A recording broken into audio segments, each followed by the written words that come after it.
Paling best saya gunting rambut orang ialah orang yang seperti rider MotoGP, Augusto Fernandez. If you watching this video, rider Malaysia pun pernah, Adam Noroddin dengan adik dia Ibrahim Noroddin pernah datang. Penulis lagu pun pernah, penulis lagu Ed Sheeran, aku tak ingat nama dia.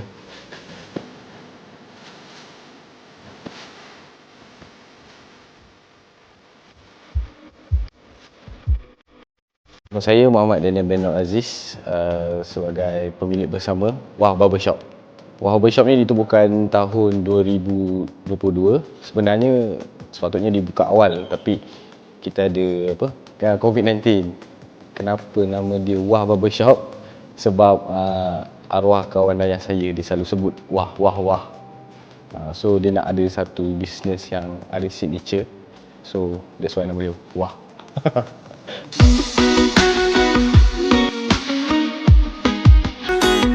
Jadi saya bermula meminati bidang barber ni daripada 2015 ke 16 tu. Saya memotong rambut kawan-kawan saya di UiTM Dungun. Kat situlah datang minat saya untuk belajar, untuk mendalami lebih dunia barber ni.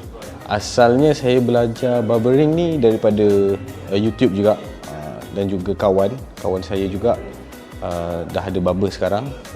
Dia pun satu UiTM dengan saya. Dari situ kita orang berkongsi ilmu macam mana nak menggunting rambut dengan proper lah.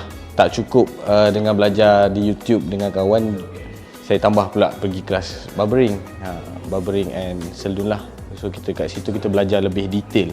Confident tu datang daripada kita potong rambut kawan kita, dan dia seterusnya kawan tu roja kepada kawan dia, kita pun gunting. Tu confident level tu dia makin yakin nak buat hari-hari, dan kita pun terasa yakin untuk pergi jauh lagi.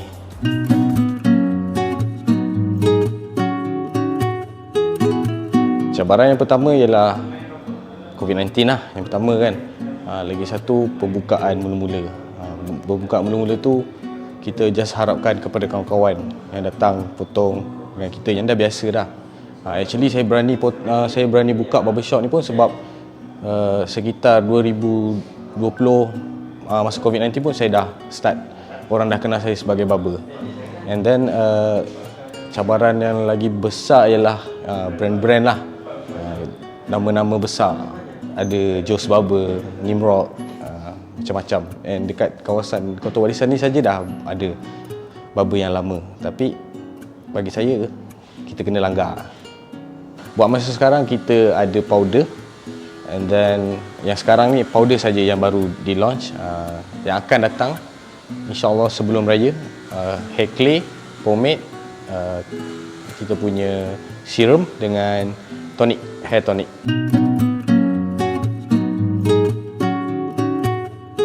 Pengalaman paling best saya gunting rambut orang ialah orang yang ada nama lah, maksudnya seperti rider MotoGP, Augusto Fernandez. If you watching this video, lagi rider Malaysia pun pernah, Adam Noroddin dengan adik dia Ibrahim Noroddin pernah datang.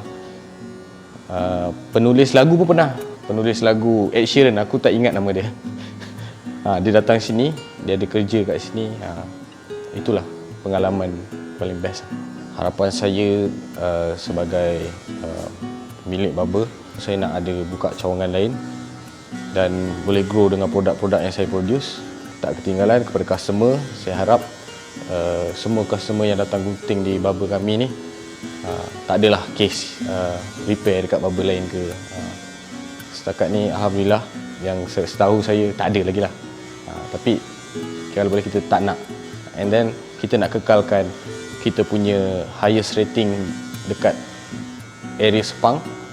Korang boleh google je barber area Sepang, and then korang tengok Wah Barber. Itulah kami.